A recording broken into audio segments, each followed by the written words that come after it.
দেখুন, আপনি এবং আমি কখনোই প্রলুব্ধ হওয়া থেকে বাঁচতে পারবো না। হারাম সবসময় আমাদের সামনে আসবে, আর এটা সবসময় আমাদেরকে আহ্বান করবে। আর শাইতানু ইয়াইদুকুমুল ফাকর, শয়তান তোমাদেরকে দেউলিয়াতের প্রতিশ্রুতি দিবে। অন্য কথায়, যখন আপনি হালাল পথে চলবেন, শয়তান আপনাকে প্রতিশ্রুতি দিবে তুমি সুযোগ হারিয়ে ফেলছো, তুমি বঞ্চিত হচ্ছ, সবাই কত মজা করছে, তুমি অনেক মজা করতে পারতে, তুমি আরও অর্থ উপার্জন করতে পারতে, তুমি আরও ইন্দ্রিয় সুখ উপভোগ করতে পারতে। সেই সব সময় আপনার কাছে বিজ্ঞাপন দিতে থাকবে বিকল্প পণ্যের, বিকল্প পন্থার, নিজের কামনাকে চরিতার্থ করার। কিছু যায় আসে না যে কতটুকু কোরআন মুখস্থ করেছেন, কিছুই যায় আসে না যে কি পরিমাণ তাহাজ্জুদ আপনি পড়েছেন, এগুলো কোনোটাতেই আসে যায় না।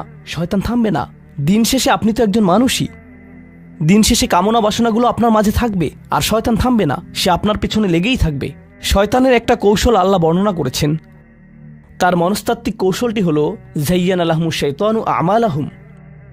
শয়তান তাদের কাজগুলোকে তাদের কাছে আকর্ষণীয় করে দেয়। শয়তান আপনার কাছে আসবে, আপনাকে প্রলুব্ধ করবে। তখন আপনি বলবেন, হ্যাঁ এটা খারাপ, কিন্তু আমি তো অনেক ভালো কাজও করি। হ্যাঁ আমি এলোমেলো কাজ করছি, কিন্তু আমি তো নামাজও পড়ছি। আর আমি তো কাফেরও না, তো সমস্যার কিছু নেই। আর এইবার করেই আমি থেমে যাব, এমন না যে আমি এটা করতেই থাকবো, শুধু একবারই করব। এভাবে নিজেকে সব ধরনের যুক্তি দিতে থাকেন, নিজে নিজে এটাকে বৈধতা দিতে থাকেন। আপনার চিন্তায় এটা এখন আর অতটা খারাপ না। আর তারপর যখন এমন মানুষ চারপাশে থাকেন যাদেরকে বলেন যে এটা তো খারাপ, আর তারপর যখন এমন মানুষের চারপাশে থাকেন যাদেরকে বলেন যে এটা তো খারাপ, তারাও আপনাকে বলে, না ভাই কাম অন, এটা অতটা খারাপ না, থামো তো, এরকম কথা বলো না, না আল্লাহ ওইরকম না, আল্লাহ তোমাকে শাস্তি দিবেন না, কেন এরকম হতাশাজনক কথা বলছো, তুমি অতিরিক্ত চিন্তা করো। আপনি তা শুনেন, আর এটা আপনাকে প্রভাবিত করতে শুরু করে।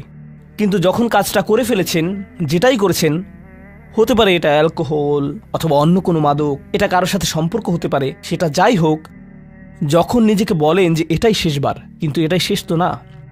কারণ যখনই কাজটা ঘটে যায় আর কয়েকদিনের মধ্যে অনুশোচনাও কেটে যায়, তখন মোবাইলে আরেকটা মেসেজ চলে আসে, তারপর আরেকটা দাওয়াত আসে, তারপর আপনি বলেন না এটাই শেষবার, আবারও সেই চক্রে আটকে যান, আর আবারও সেটা করেন, আর তা করতেই থাকেন।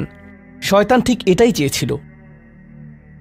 মানুষ এই চক্র বন্ধ করতে পারে, আল্লাহর প্রতি নিবিষ্ট হয়ে বলতে পারে, ইয়া আল্লাহ, আমার বন্ধুরা কি বলছে তাতে কিছু যায় আসে না, শয়তান কি ওয়াসওয়াসা দিচ্ছে তাতে কিছু যায় আসে না, কতবার এই বিভৎস চক্রে আটকা পড়েছি তাতে কিছু যায় আসে না। আমি ফিরে আসলাম, আমি ফিরে আসলাম 2 দিন অনুতপ্ত থেকে আবারও পাপে লিপ্ত হওয়া থেকে। আমি ফিরে আসলাম আপনার কাছে ক্ষমা চাওয়ার পর আবারও পাপ করা থেকে। ওয়ালাম ইউসিরু আলা মা ফাআলু ওয়া হুম ইয়ালামুন। তারা পাপ কাজগুলো বারবার করে না, আর তারা জানে যে তারা কি করছে। আমি সেই লোকদের অন্তর্ভুক্ত হব না। ওয়ালাইসাতিত তাওবাতু লিল্লাযিনা ইয়ামালুনাস সাইয়্যাত। তওবা, অনুশোচনা তাদের জন্য কাজ করে না যারা পাপ করতেই থাকে। এমনকি তওবা করার পরেও এটা সেই মানুষদের জন্য না যারা এই চক্রে আটকে যায়। এটা তাদের জন্য যারা বলে, ইয়া আল্লাহ, আমি জাহান্নামে যেতে চাই না, আমি জাহান্নামের যোগ্য অনেক কাজ করেছি, কিন্তু এখন আমি থেমে যাচ্ছি। আর এটাই চূড়ান্ত। তারা হলেন আল্লাহর কাছে বিশেষ মানুষ, কারণ আল্লাহ জানেন এটা কতটা প্রলুব্ধকারী ছিল, আল্লাহ জানেন সেই আসক্তি কতটা শক্তিশালী ছিল, আল্লাহ জানেন পাপের কত গভীরে আপনি ছিলেন, আল্লাহ জানেন আপনার উপর শয়তানের সেই দীর্ঘ নিয়ন্ত্রণের কথা, আর আপনি সেই নিয়ন্ত্রণ ভঙ্গ করতে এবং আল্লাহর কাছে ফিরে আসতে সক্ষম হয়েছেন। আল্লাহর পথে আপনার এই যাত্রা অন্য মানুষের তুলনায় অনেক কঠিন। আপনার সামনের প্রলোভনগুলো অনেক শক্তিশালী, আপনার প্রতি অভিকর্ষের টানটি অনেক বেশি শক্তিশালী, আর এর সাথে লড়াই করে যেহেতু আল্লাহর কাছে এসেছেন, তাই আপনি বিশেষ মর্যাদা সম্পন্ন। এটা মনে করবেন না যে আমি তাহাজ্জুদ পড়ি না তাই আমি অতটা ভালো না, অথবা আমি আরবি জানি না, বা আমি এখনো সম্পূর্ণ কোরআন পাঠ করিনি আর আমি তাজবিদের নিয়মগুলো জানি না। না না না না না, আপনার বিশেষত্ব এজন্য না যে আপনি 17 বার হজ করেছেন। আপনার জ্ঞান এবং ইবাদতের জন্য আপনি আল্লাহর কাছে বিশেষ না, আপনি আল্লাহর কাছে বিশেষ মর্যাদা সম্পন্ন, কারণ আপনি পাপ থেকে বেরিয়ে এসেছেন আর আপনি শুধু তার ভয়েই ভীত। এটাই আপনাকে আল্লাহর কাছে বিশেষ মর্যাদা সম্পন্ন করে। তাই আপনিও ইবাদুর রহমান।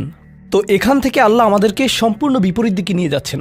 এই প্রত্যেক শ্রেণী সম্পর্কে চিন্তা করুন, কিভাবে এগুলো আপনার সাথে প্রাসঙ্গিক, কিভাবে আপনি আল্লাহর কাছে বিশেষ মর্যাদা সম্পন্ন হতে চান, কিভাবে আপনি আল্লাহর নৈকট্য পেতে চান, কিভাবে আমি আল্লাহর নৈকট্য পেতে চাই।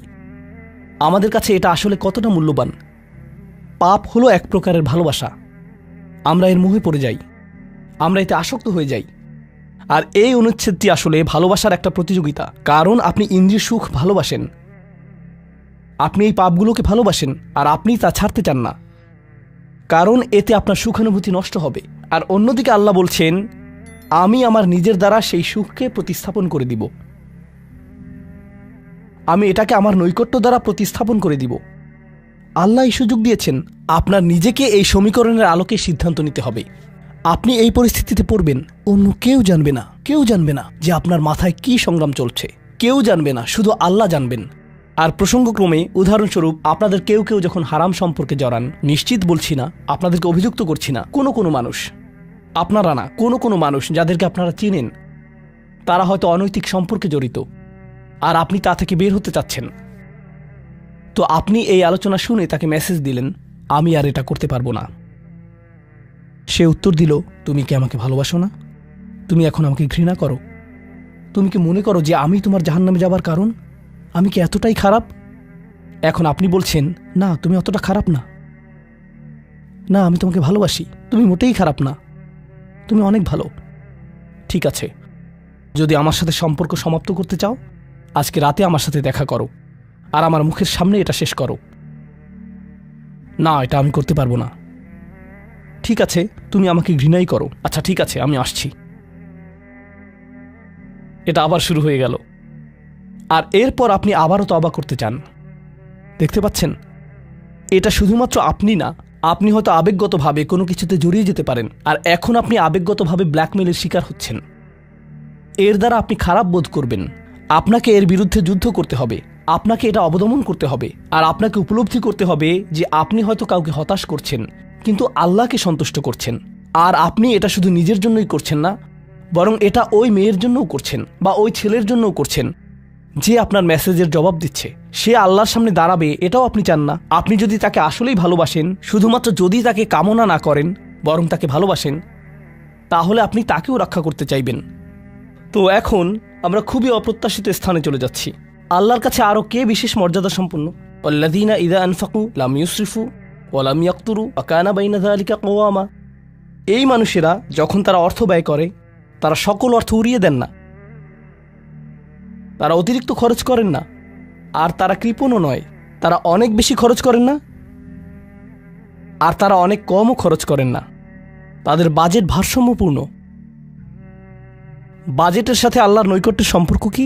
সম্পর্ক রয়েছে, কারণ আল্লাযীনা ফি আমওয়ালিহিম হাক্কুন মালুম, তাদের অর্থে অন্যদের অধিকার রয়েছে যা সুবিদিত। আপনার পিতামাতার অর্থনৈতিক সহায়তা প্রয়োজন, আপনার সন্তান, আপনার ভাই বোন, আপনার স্ত্রীর প্রয়োজন, এমন অনেক ক্ষেত্র রয়েছে যার জন্য আপনার অর্থ প্রয়োজন। কিন্তু যখন আপনি প্রয়োজনহীন জিনিসে আসক্ত হয়ে পড়েন, আর আপনার অর্থ যখন ব্যয় হয় সিনেমার পর সিনেমা, সিনেমার পর সিনেমায়, সাবস্ক্রিপশনের পর সাবস্ক্রিপশনে, গেমের পর গেম, এরপর গেমে, গাড়ির জন্য নতুন যন্ত্রাংশ কেনার পেছনে, যেই চাকা দেখতে উল্টো দিকে ঘূর্ণায়মান, তার প্রয়োজন আপনার নেই। সেগুলো আপনি দেখবেন না যখন আপনি গাড়ি চালাবেন, সেটা অন্য কেউ দেখবে।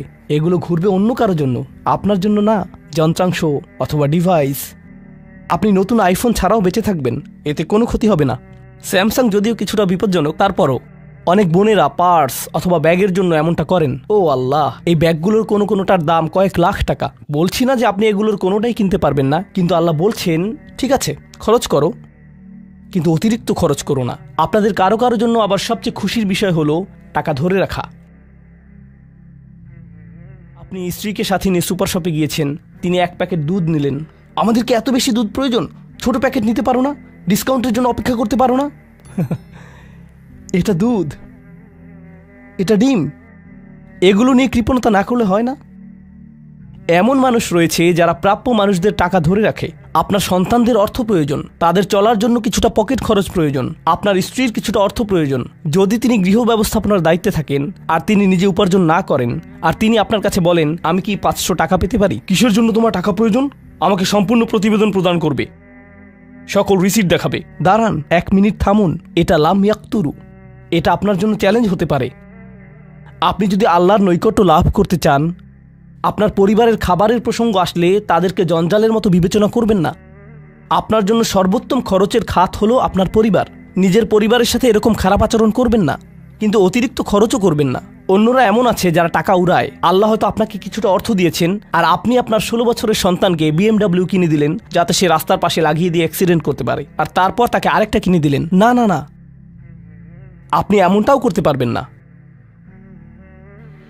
লাম ইউসরিফু ওয়া লাম ইয়াকতুরু ওয়া কানা বাইনা যালিকা কওয়ামা। তারা একটি ন্যায্য ভারসাম্যপূর্ণ পন্থা অবলম্বন করে এই দুই অবস্থার মাঝে অবস্থানের জন্য। পরবর্তী গুণটি আমার প্রিয়, মনোযোগ দিয়ে শুনুন। এরা সবাই একটি শ্রেণী, ওয়াল্লাযীনা লা ইয়াদউনা মা'আল্লাহি ইলাহান আখার ওয়া লা ইয়াকতুলুনা আন-নাফসা আল্লাতী হারামাল্লাহু ইল্লা বিল হক ওয়া লা ইয়াজনুন ওয়া মান ইয়াফআল যালিকা ইয়ালকা আসামা। তারা আল্লাহর পাশাপাশি অন্য কোনো উপাস্যের কাছে প্রার্থনা করে না, আর আল্লাহর পাশাপাশি অন্য কোনো উপাস্যের কাছে প্রার্থনা না করা অবস্থায় তারা কাউকে হত্যা করে না এবং তারা ব্যভিচারে লিপ্ত হয় না। তিনটি বিষয়, তারা আল্লাহ ছাড়া কারো কাছে প্রার্থনা করে না, এর সাথে রয়েছে তারা হত্যা করে না এবং তারা ব্যভিচার করে না। তিনটি বিষয় একসাথে। এটা তো অসাধারণ কোনো অর্জন নয়। কেউ বলতে পারে যে হ্যাঁ, আমি তো তালিকায় এসে পড়েছি, আমি কাউকে হত্যা করিনি। কিন্তু জানেন কেন এটা বৈশিষ্ট্যসূচক? কারণ এই বিষয়গুলো খুবই প্রাথমিক স্তরের, তাই না? অন্য অনেক কবিরা গুনাহ রয়েছে, কিন্তু আল্লাহ বলছেন যে তোমরা আল্লাহর কাছে বিশেষ মর্যাদার অধিকারী হতে পারবে যদি তোমরা শুধু এটুকু করো। কেন এটা বিশেষ মর্যাদাপূর্ণ? মক্কার মানুষদের কথা চিন্তা করুন, সেই সমাজের কথা চিন্তা করুন যার মাঝে কোরআন এসেছিল। সেই মানুষগুলো হাজার বছর ধরে শিরকে লিপ্ত ছিল। হত্যা তাদের কাছে সাধারণ বিষয়ে পরিণত হয়েছিল, জিনা কোনো বিষয়ই ছিল না। আর এগুলো বড় বিষয় ছিল না তাদের পূর্বপুরুষ অথবা তাদের পূর্বপুরুষ অথবা তাদের পূর্বপুরুষের কাছে। এগুলো ছিল জীবনেরই অংশ। জীবন ছিল গ্যাংস্টারের মতো। আর যখন তারা এই সকল কিছু ছেড়ে আল্লাহর কাছে আসলো, তাদের পরিবার কি বলেছিল যে ও তুমি তো এখন মুসলিম, কংগ্রাচুলেশনস। তাদেরকে সকল ধরনের বিভৎস অভিজ্ঞতার সম্মুখীন হতে হয়েছিল, তাদের প্রিয় মানুষদের কাছ থেকে, তাদের সমাজ থেকে, তাদের বন্ধু বান্ধবদের কাছ থেকে, কারণ তারা সেই অপরাধগুলো ত্যাগ করেছিলেন, তাই না? কিছু মানুষের জন্য শুধুমাত্র ঈমান গ্রহণ করা, শুধুমাত্র অপরাধী জীবন থেকে বেরিয়ে আসা, শুধুমাত্র জিনা থেকে বেরিয়ে আসা ছিল এতটাই বড়। আপনারা যারা সম্মানিত পরিবারে বেড়ে উঠেছেন, পরিশুদ্ধ পরিবেশের মাঝে ছিলেন, আপনার জন্য সেই ধরনের বিপত্তিতে না পড়াটা সহজ অথবা সহজতর। এখনকার সময়ে যে কোনো কিছুই সহজ, কিন্তু আপনাদের যারা অমুসলিম অবস্থা থেকে এসেছেন, আপনি চারপাশে অপরাধ সংঘটিত হতে দেখেছেন, আপনি চারপাশে মাদকের আসর দেখেছেন, আপনি চারপাশে নারী লিপ্সা দেখেছেন, প্রত্যেক সাপ্তাহিক ছুটির দিনই ক্লাবে যেতেন, আর তারপর আপনি আল্লাহর পথে আসলেন, আপনি ঈমান গ্রহণ করলেন। সেই জীবন থেকে আপনার এই যাত্রাটি ছিল বিশাল এক যাত্রা, আর আল্লাহ এটা স্বীকার করেছেন এবং বলেছেন যে এটা বেশ বড় ব্যাপার যে কিছু মানুষ এমনটা করেছে। শুধু এই বিবেচনায় তারা বিশেষ মর্যাদাময়, তারা অন্য কিছু জানে না, তাদের ব্যাপক কোনো জ্ঞান নেই, কিন্তু মূল বিষয় হলো তারা আল্লাহর সন্তুষ্টির জন্য হিজরত করেছেন, তারা সেই বড় পাপগুলো থেকে আল্লাহর অভিমুখে যাত্রা করেছেন। এটা অবিশ্বাস্য, কিন্তু এই আয়াতগুলোতে আল্লাহর করুণা এখনো সমাপ্ত হয়নি। প্রথমত সেই তিনটি বিষয় যা আমি উল্লেখ করেছি, শিরক বা আল্লাহ সম্পর্কে অশ্রদ্ধা প্রদর্শন করা, হত্যা এবং ব্যভিচার, এগুলো অনেক বড় পাপ। তো আল্লাহ কি বলছেন?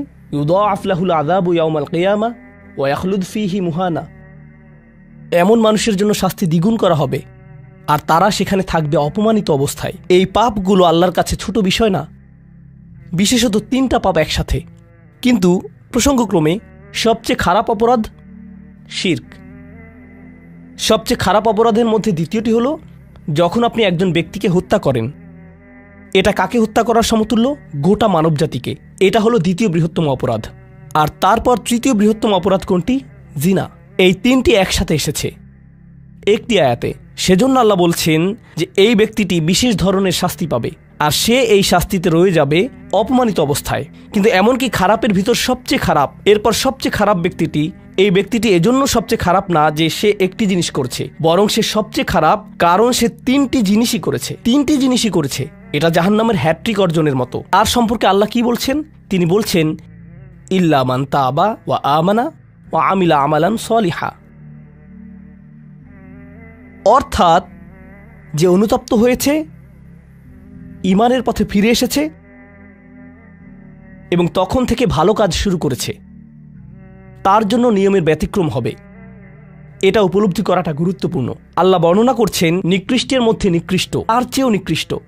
আর তারপর বলেছেন এমনকি সেই ব্যক্তির ক্ষেত্রেও যদি সে আমার কাছে ফিরে আসে, আমি তাকে শাস্তিতে নিক্ষেপ করব না। কিন্তু এতটুকু যথেষ্ট না।